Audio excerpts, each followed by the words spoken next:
سمك تاني بالطريقة العادية؟ لا، تعالي بقى نعمل السمك المقرمش بالتلحيسة وهيطلع معاكي أحلى من أشهر المطاعم.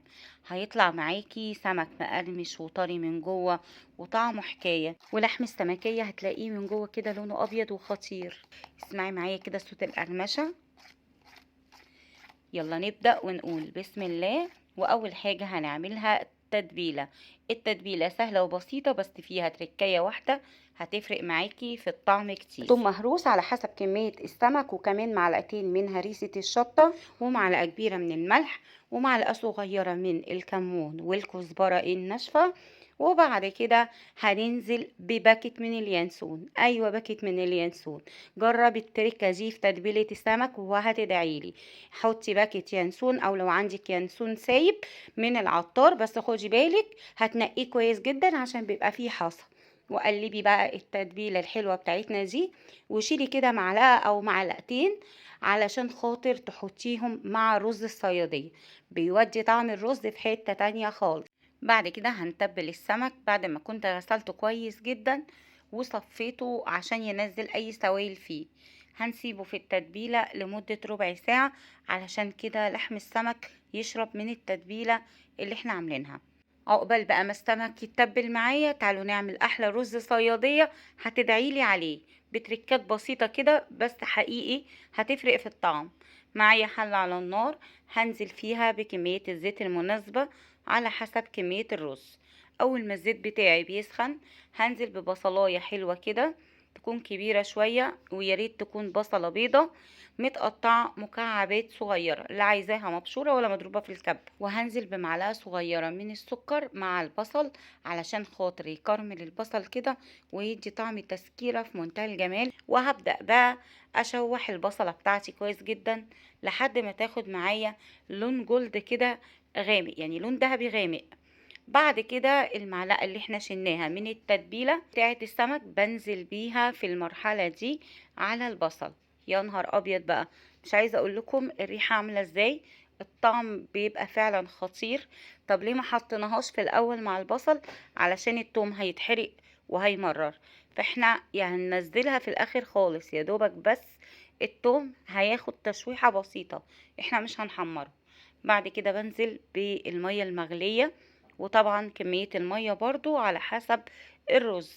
لكل كوباية رز مصري كوباية من المية. انا هنا كان معايا كوبايتين من الرز. هنزل بالبهارات اللي فعلا هتخلي طعم الرز في حتة تانية خالص. معلقة صغيرة من الملح، نص معلقة من القرفة، من الكمون، من السبع بهارات. وهقلب كويس جدا. وبعد كده نزلت بالرز بتاعنا المصري مغسول كويس جدا ومتصفي. اول ما هياخد غلوتين كده هغطي واخلي النار متوسطة لحد ما المية تتشرب زي ما انتوا شايفين كده. وبعد كده بديله تقليبة وهغطي تاني وهدي النار بقى واسيب الرز يستوي براحته. هيطلع معاكي احلى رز صيادية طعمه حكاية. تعالوا بقى بعد ما السمك اتبل معانا نعمل له التلحيسة. ودي بتبقى كفر كده بتدي السمك طعم في منتهى الجمال. عبارة عن كوباية دقيق، ربع كوباية من النشا، وبعد كده بنزل بقى بالملح والكركم عشان يدي لون حلو جدا، وكمون وبهارات سمك. وبقلب التوابل كويس جدا مع الدقيق والنشا. وبعد كده بنزل بالمية تدريجيا ومع التقليب. انا عايزه القوام يكون متوسط، لا هو ميه خالص ولا هو متماسك قوي، يعني زي قوام الكريب كده. هفضل اقلب اقلب واشوف لو محتاجه ميه كمان. انا هنا كان القوام بتاعي مظبوط جدا عشان تمسك كده معايا في جسم السمك ما تبقاش سايله خالص. نزلت بالسمكيه واديتها تقليبه من الوش ده ومن الوش التاني لحد ما اتشربت كده معايا من التلحيسه. ومعايا زيت غزير على النار يكون سخن جدا. هنزل على طول بالسمك، يعني ما ينفعش تحطيها في التلحيسة وتسيبيها، لا ما ينفعش. احنا هنحطها وبعد كده هننزل على طول في الزيت السخن. احلى حاجة في الطريقة دي ان الزيت هيفضل معاكي نضيف حتى لو قليتي كمية كبيرة جدا من السمك، يعني ما بتهدرش زيت خالص. وكمان زي ما قلت لكم السمكة بتكون مقرمشة من بره، واخدة لون ذهبي حكاية، وطعمها في منتهى الجمال. واللحم بتاع السمكية من جوه بيبقى ابيض كده وطري وطعمه خطير. تركاية مهمة جدا تعمليها وانتي بتقلي السمك، قشر الليمون اللي احنا استخدمناه في التتبيلة مش هنرميه، واحنا بنقلي السمك هننزل بيه مع السمك وهو بيتقلي. دوت بيمنع ريحة الزفارة او ريحة قلي السمك اللي بتبقى مفحفحة شوية، فهو بيهدي من الريحة. ومن وقت للتاني بقلب السمك على الوش ده شوية وعلى الوش ده شوية لحد ما اتأكد كده ان السمكية خدت لون حلو جدا واستوت كويس من الوشين. بعد كده بنضف الزيت بتاعي ما بين كل قلية، لازم انضفه من الشوائب اللي بتنزل كده علشان خاطر لما اجي احط سمك تاني يبقى شكله حلو مفهوش اي شوائب كده على السمكية من الناحية دي او الناحية دي. زي ما انتوا شايفين الطاسة التانية معانا كأنها هي الطاسة الاولانية بالظبط.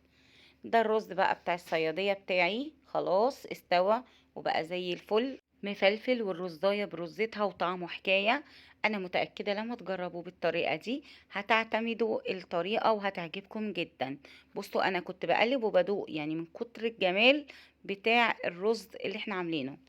وهنا بقى خلاص الرز بتاعي مع السمك، بصوا بقى اسمعوا كده صوت القرمشة والخرفشة.